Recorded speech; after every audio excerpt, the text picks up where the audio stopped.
welcome back for Game 4 review. We've had a fun best of 5 so far, and now the tables are about to turn.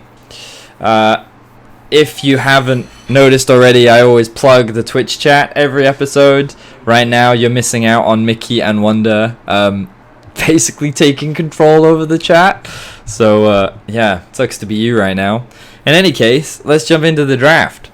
Fnatic versus G2. As always, Yasuo and Kiana are banned from Fnatic's side. They also chose to ban away the Sylas, very similar to what they did in Game 3, largely because the Yuumi was taken off the board along with the Aatrox. Twisted Fate also continuing to ban away from G2 because, well, to be honest, it looks like that they couldn't find a way of dealing with it. It's a very strong champion for Nemesis. I'm just trying to think. I think also just in general, it offers a lot of really strong global pressure, and while I'm sure they have picks that can answer it, in the context of the series, it was probably just best to ban it away rather than try to deal with it. So, like, it worked in Game 3, well, sort of.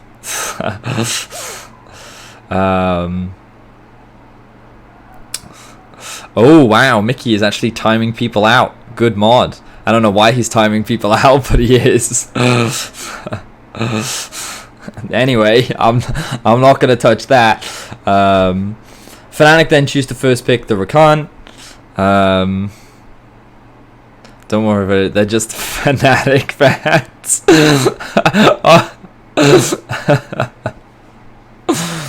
Okay. So Fnatic continue to first pick the Rakan. G2 then respond with the Akali and the Xayah. Not a huge surprise. Fnatic then get themselves Gragas and Corki. So somewhat as we expect, Gragas safe, strong jungler for Fnatic, and also they decide to go for the Corki this time around because it's a good pick into the Akali. Scales quite well, much harder to shut down, unlike the Twisted Fate in terms of mid jungle duo as well. This time G2 pivot though, and they go for the Lux into the Rakan. Clearly Mickey couldn't play Morgana, so they instead picked the same champion but the happy version rather than the sad version. They then choose to shape up the bans a little bit by banning away the Renekton. Before they banned away things like the Jax. They also took away, what else was it? There was another one that they banned away as well. Kai'Sa, I don't think they're too afraid of the Kai'Sa because they got themselves Xayah. But in any case, the Renekton ban makes sense because it's a really safe blind.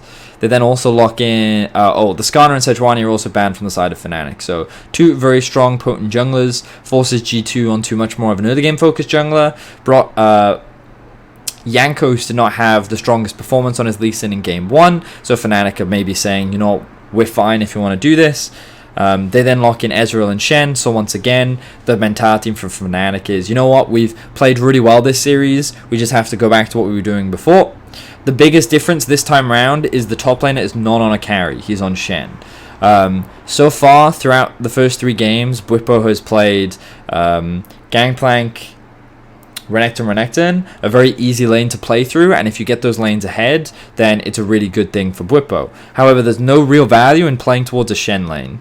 There's also no real value in playing towards mid lane, bot lane, because it's Ezreal Rakan. While you can look to make plays happen, trying to attack a Xayah lane is usually pretty difficult, but also just, I don't think you typically want to invest hard into an Ezreal lane, unless you're Uzi.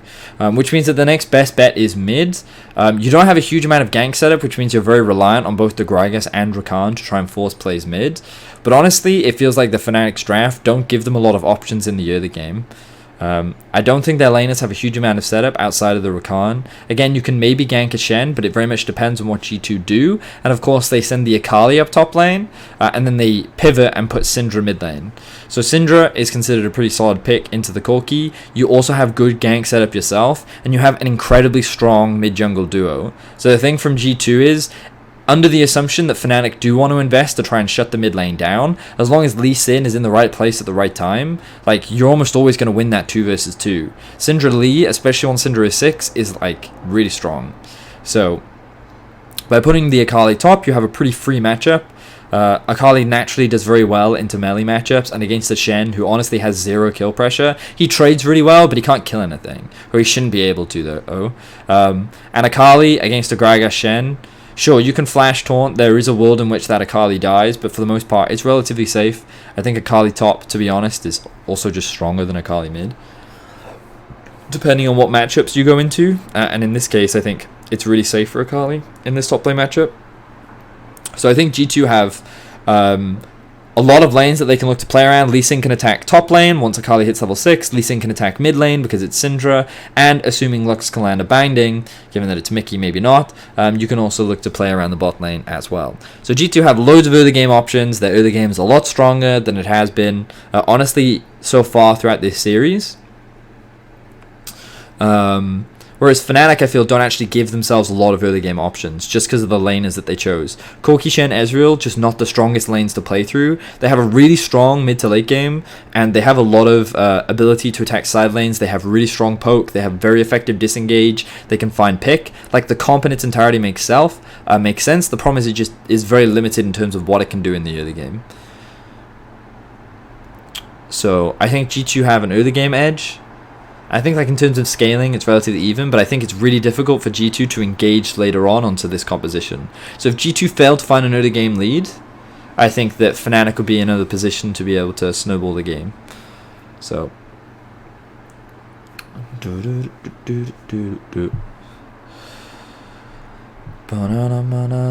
does anyone have any questions on the draft?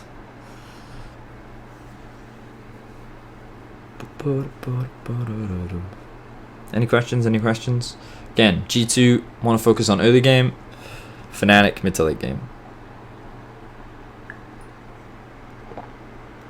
Do you think the Skarner ban is necessary? I'm not entirely sure why Skarner is banned.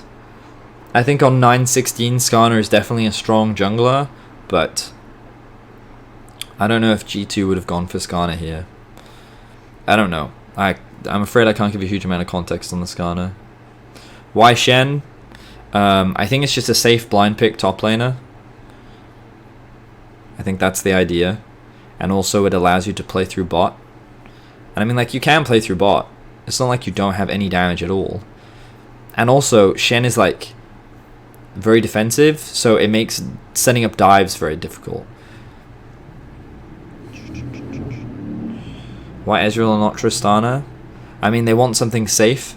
I think Tristana would have given them an easier lane to play through, so I could see a Tristana pick. But again, they wanted the Rakan to be free to roam. And I also think that Ezreal synergizes quite nicely with Corki in terms of their poke, and it's a pretty safe matchup into Xayah. Why did Rek'Sai drop in priority so much? I think Rek'Sai got nerfed. But also the problem with Rek'Sai is if you don't find an early game advantage, then you are kind of useless. And things like Lee Sin, even though he is strong in the early game, he still offers value later on because he has pretty good utility and peel, and he's mobile, and he can make plays. Whereas Rek'Sai's pretty one-dimensional. So once you get past like 25-30 minutes, Rek'Sai's kind of a useless champion. Why Sylas ban if they knew the Akali was coming? Because Sylas jungle's really good, and they didn't want enemy team to have Akali plus Sylas, because that's really strong.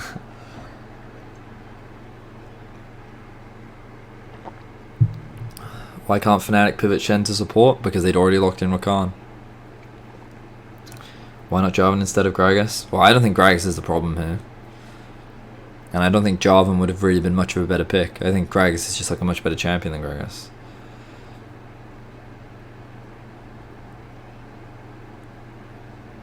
Why not Kiana bait? Because no one wants to give G2 Kiana, because that champion's really strong.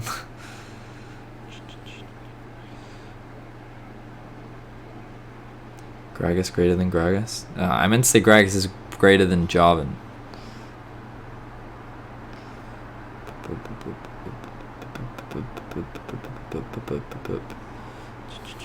I mean, Olaf? Yeah, Olaf's fine early. He just falls off harder. I think Lee Sin is like the best early game champion that can be useful later on. Also, both Jankos and Brox are good Lee Sin players. So. But Elise is also fine if you need more magic damage. And you can also play Olaf. He's really good at like invading, but you need strong laners in order to do that.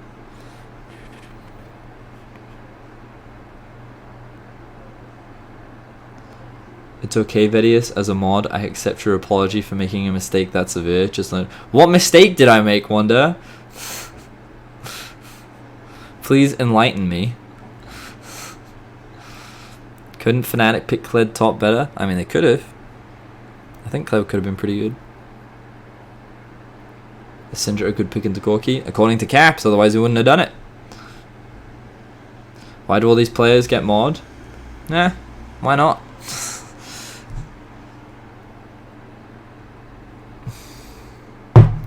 Anyway, let's get into the game. Game 4. Turn this down.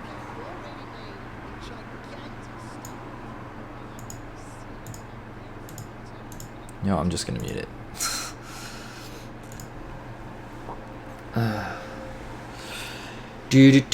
So, game 4. Let's have a look. See anything interesting happening in the game?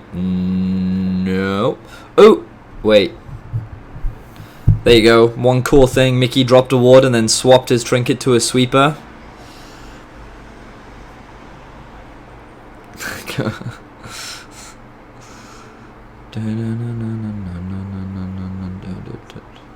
What's the thought process behind a Shen top? It's a safe blind pick top laner, basically.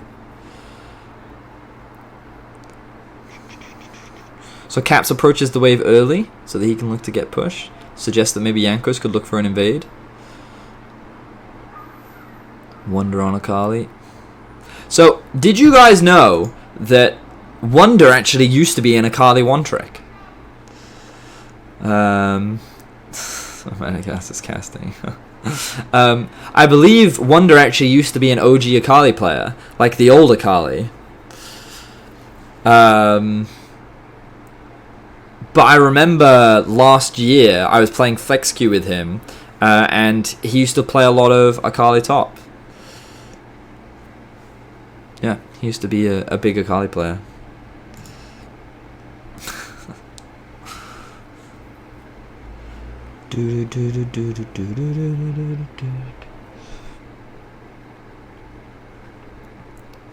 So you can see G2 have push in top, push in mid, and push in bot.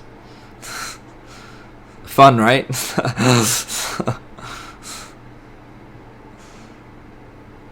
what's Yankees gonna do? Full clear? Nope.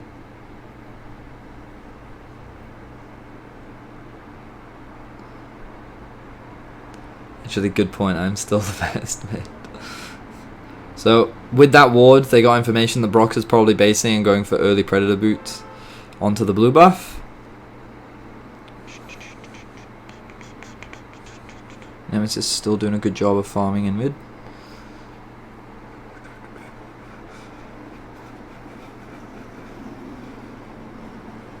Surely they can't dive this.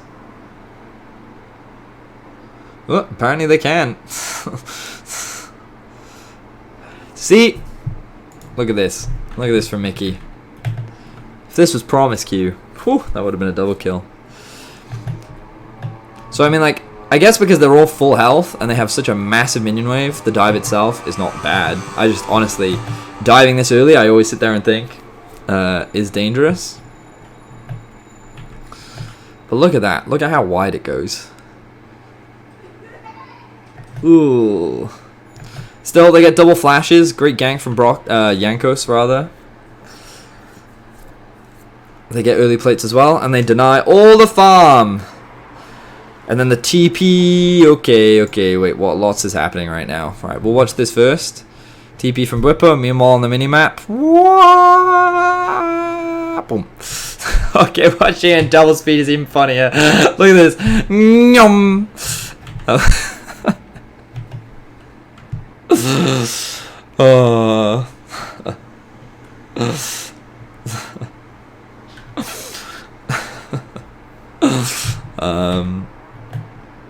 So the problem with this TP from Whippo is that his wave is in a super awkward spot, right?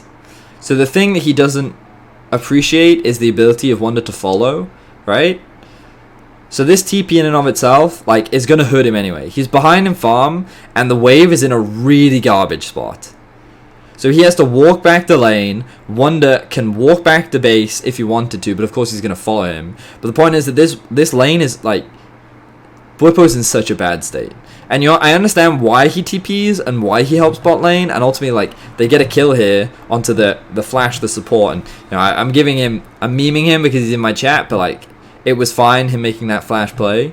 And then of course they end up trading 1-4. So not only is the wave in a really bad spot for Bwipo, Wonder then adds insult to injury by killing him. It's like, it's so tragic.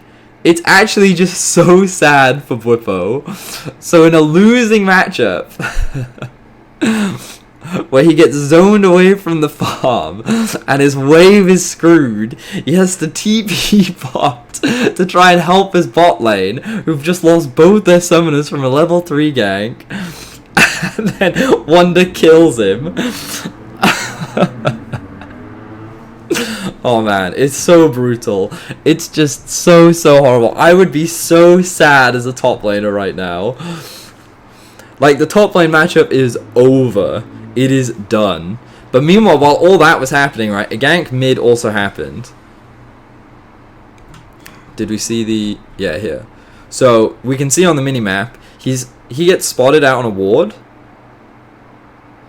But caps on Syndra. I think he misses this. I think he chooses to stun this rather than this. So you can see Flash of Flash ends up getting trade again.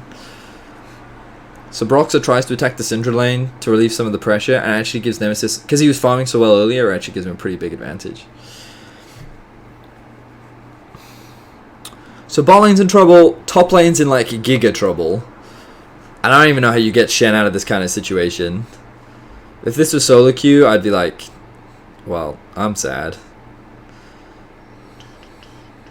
But like, look at the wave. It's actually just so sad. And he doesn't even TP, which is...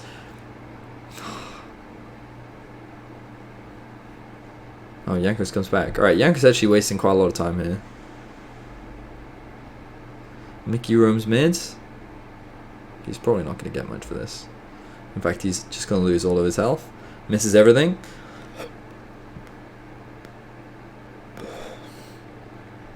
So bot lane screwed because they get the bounce back. No. And you can see where the wave is frozen. Oh, so sad.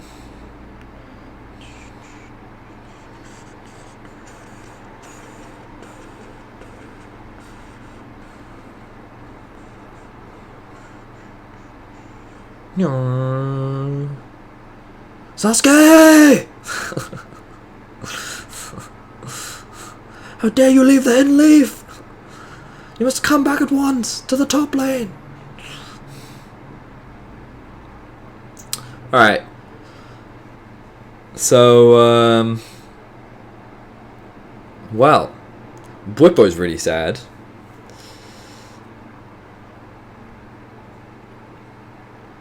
I'm just trying to think what happens next.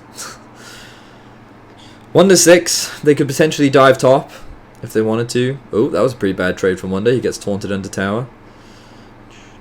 He's looking for a honey fruit right now, and there it is. They can gank bot, and they probably won't gank mid. Look at that top lane. Oh my word. That's sad. Wait. What? Kleptomancy's broken. How does he have a 500 gold advantage? What the hell? How did this happen? He was so far behind. And now he has a 500 gold lead. Damn. Oh, he also got a kill. Okay, I missed that. He also got the kill. He did also get first blood, that's very true.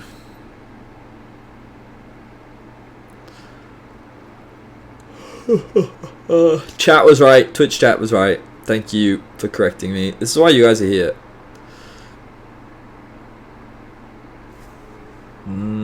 I reckon Broxah could have killed him. Jankos thinks he's safe, but he doesn't actually have push in mid. I think Broxah could have killed him if he ulted, to be honest. Good stun onto the Gragas from Caps there. Because he knows the crowd control is the dangerous part, not the damage part.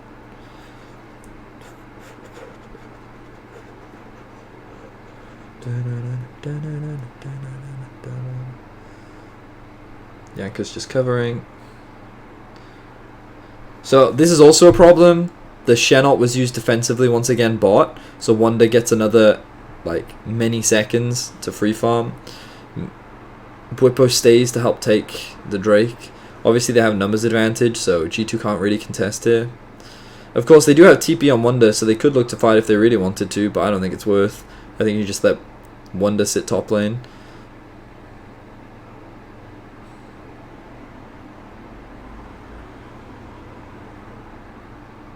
Just funnel as much farm into him as possible. Get him giga fed. So he's now got a 1.3k gold lead. Ella giggle. They put Nemesis top to alleviate some of the pressure. Not that he's really much better in a Syndra matchup, let's be honest. I wonder if he should have prioritized Merc Treads or something.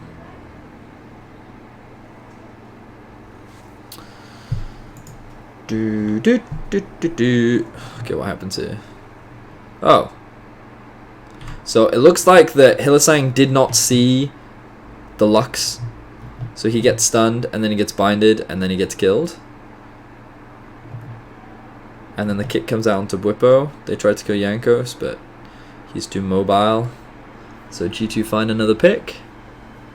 Tries to get the kill or interrupt the back. Doesn't do either. TP's back to mid lane.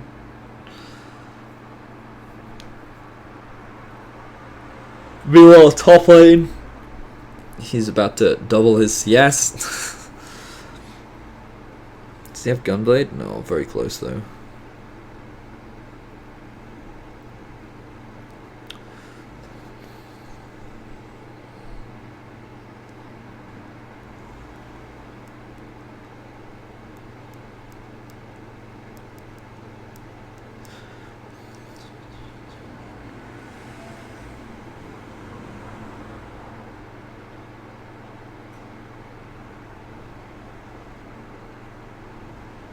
So this game is definitely the slower one compared to a lot of what we've seen so far, but G2 definitely feel like a lot more in control. Really good interrupt there from Broxer. Jankos nearly got kicked in. A lot of roams mid from Mickey. The Xayah also showing up. Mickey forced to flash. It's quite interesting that they're actually playing so much around mid, because they don't go back to bot. They actually, like, you can see the pings. But we talked about this in draft, how Fnatic would primarily look to play through mid lane because they can't really play through sides. So the Hylissang's looked for roams mid so many times, and it looks like the G2 have just been there to cover every single time. Like, Mickey has always been mid every time Hylissang has been mid, literally every time. And so far Hylissang has only died for his roams.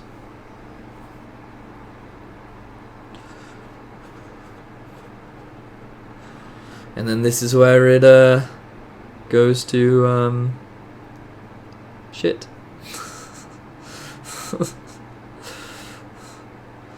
Yep.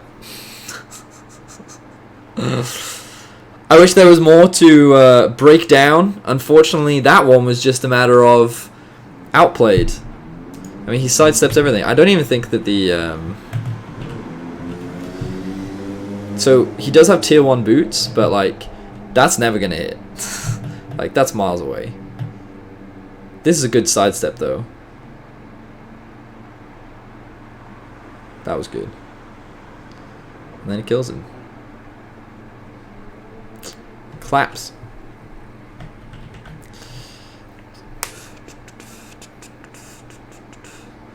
So of course, because they find that double kill, he gets Rift Herald for free. So now G2 have a 1k gold advantage. Drake spawns in 40 seconds. They should look to play around that. Interestingly, these... I wonder why they decided to swap to top. Fnatic looking to... They can't dive this. I think Wonder can even kill him.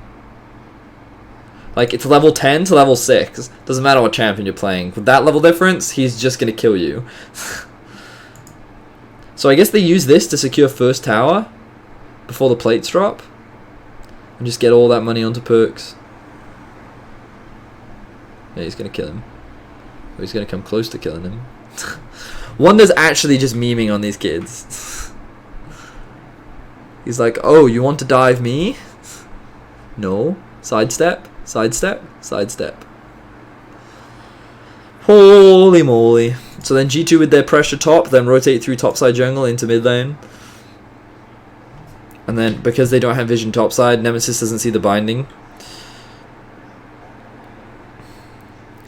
So, like, you can see the difference between game 1 and game 4, where G2 are still going for the same skirmishes that they often went through in the first 2 games, but Fnatic aren't answering. And a large part of that is because of how disastrous the early game went for Wonder, so they can't make any cross-map plays, but also they haven't been able to find any successful ganks mid at all. Now, they tried to go for this play, and I remember saying on the cast, I actually think this play is fine, because they're losing horrendously on side, so they need to do something, at least. Use the Shen ult proactively. So flash in, and if you kill the Syndra, then great. Alright. Can we just watch Reckless for a second?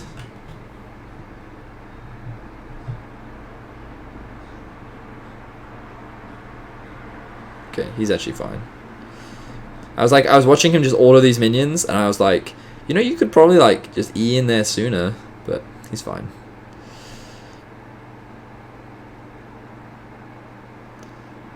Oh, a good body block there from Perks. And then Reckless uses his flash hit. Oh, the damage. And then this play from Bwipo is just...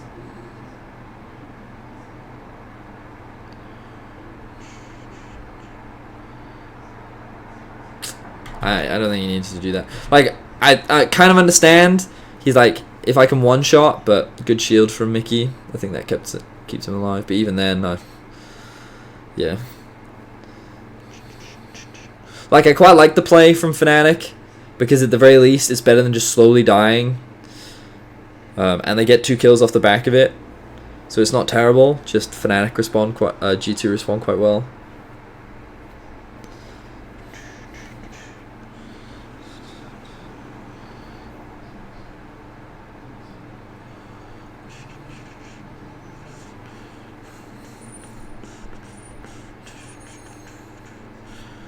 See, I mean, like, this is the thing. If you can get G2 behind in the early game, then you're pretty much set. You have a really good chance of beating them, but if you don't... ooh, it's really painful.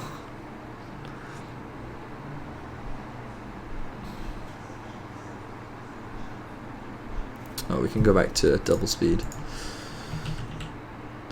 Oh! I think he just lands a stun, doesn't he? Yep.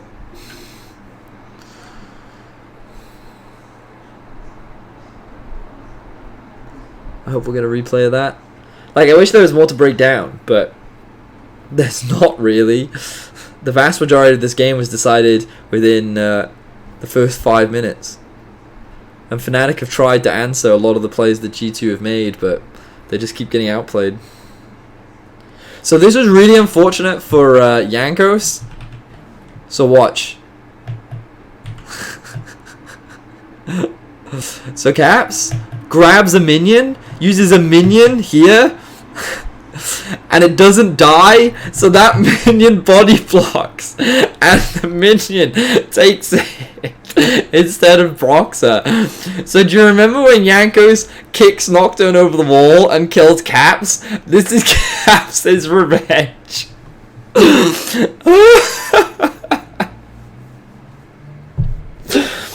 Oh, I mean, he could have just picked up one of the balls, but instead he picked up a minion. Oh, that's funny. To be fair, he probably wouldn't have killed him anyway, because Broxer has been using his E to interrupt all these things. So, like, you can see, that probably would have interrupted and he probably wouldn't have died. But he could have gone out here. Instead, he goes back in. He's like, I've got him.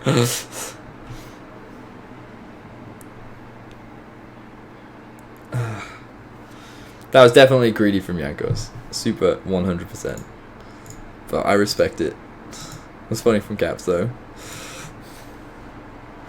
Yeah, his Q probably would have been interrupted anyway. So Fnatic finally get an objective off the board. Props to Bwipo, he's still at least level 11, so... well, he's only 1 level behind the Akali. Which doesn't sound like a lot, but at this point in the game, to be one whole level behind, like 12 to 11, it's pretty big.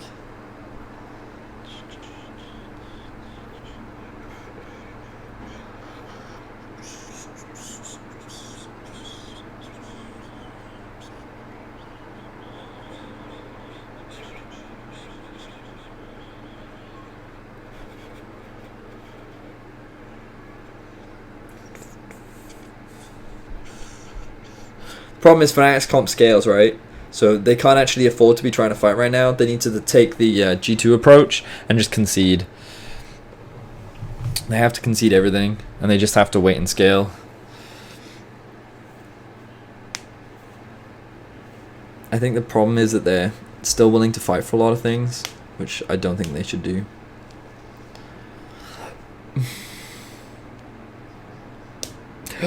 So I think they try to force a play here. Yeah, so that was quite good. Unfortunately, it costs them. But, like, so I said I quite like this in the cast because I was like, I prefer you be proactive rather than just sit there and watch yourself die. But if we're being honest, is this the best place for them to do it? Perks does have TP, so does Wonder. Both of them can join the fight.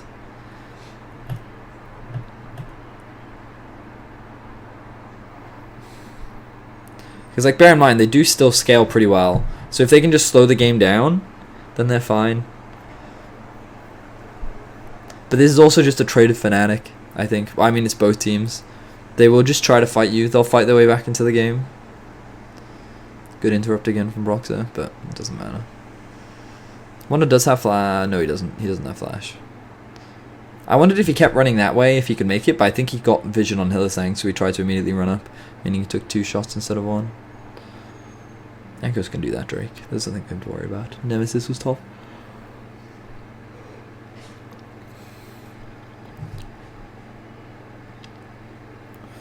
Yeah, Wonder. Pretty fed. So I'm like, if he just keeps running this way, I think he doesn't take that second shot. But I think, yeah, look, the ping comes down. I think he sees Rakan, so.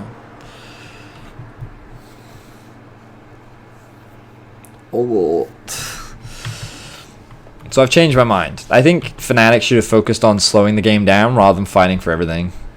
Because you can see, like, they tried to find flanks and they tried to look for fights all the time. But G2 is just so strong at this point.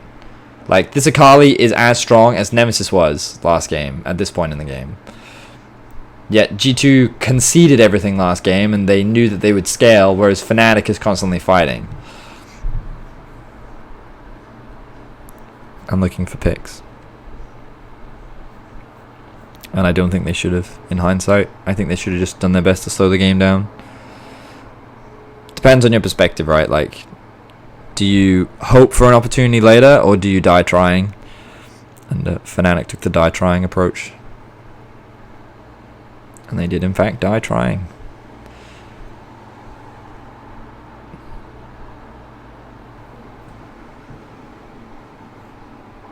They lose the inhib here, but they can't end. I wish there was more to say, but there's not a huge amount. G2 found a successful fight mid, so they decided to force the Baron. They know how much stronger they are right now, so they can just turn and fight, which is what they did. They get Baron. Very confident when they have a lead, but I think both teams are. I think both teams play very well when they have an advantage.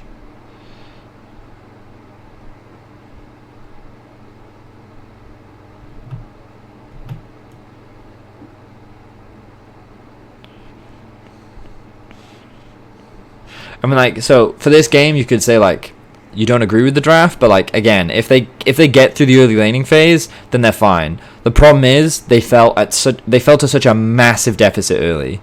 Like, they fell to such a huge deficit, mainly because of the top lane difference, but because G2 used their pressure very effectively early.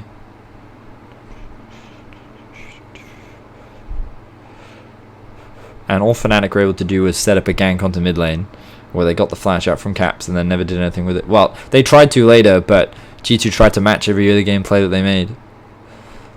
And then again, Fnatic got shut down for it.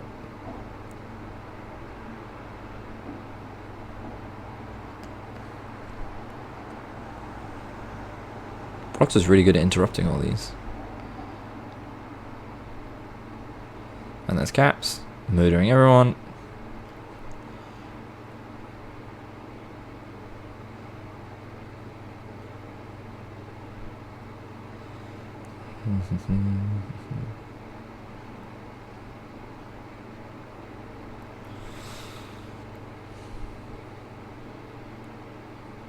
They did indeed stomp them.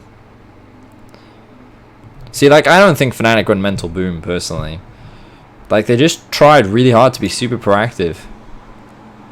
Like, we saw them roam to mid lane so many times, and every time Mickey was there to answer, and sometimes even Perks was there to answer. Whereas I think Fnatic just wanted a slow farming game, you know? I think that's the approach they should have taken. In which case, if they wanted to play hard and fast in the early game, I don't think this is the best draft to do it. Which is why, like, you can debate if it was a good draft or not. Or whether or not Fnatic just didn't play to what the win conditions of this comp were, which is probably a more accurate representation. Because I do think that in the mid game, like, they can go toe-to-toe with this comp. But they can't afford to fall behind early. And the problem is they're going to lose top, they lose pressure mid, and they lose pressure bot. So they had 3... losing lanes in terms of push early on, and so Jankos kind of had pick of the litter of what he wanted to do. So I think this was like one of the best drafts that G2 had throughout the series. I think that individually they didn't make anywhere near as many mistakes as they have done throughout this series, and while I think Hylissang did make a couple of mistakes, ultimately Bwipo trying to save his bot lane is what cost them so much. So, yeah, I wish there was more to say, but that was quite the stomp. So anyway, that's going to do it for it. You can join us once again in Game 5 in just a few.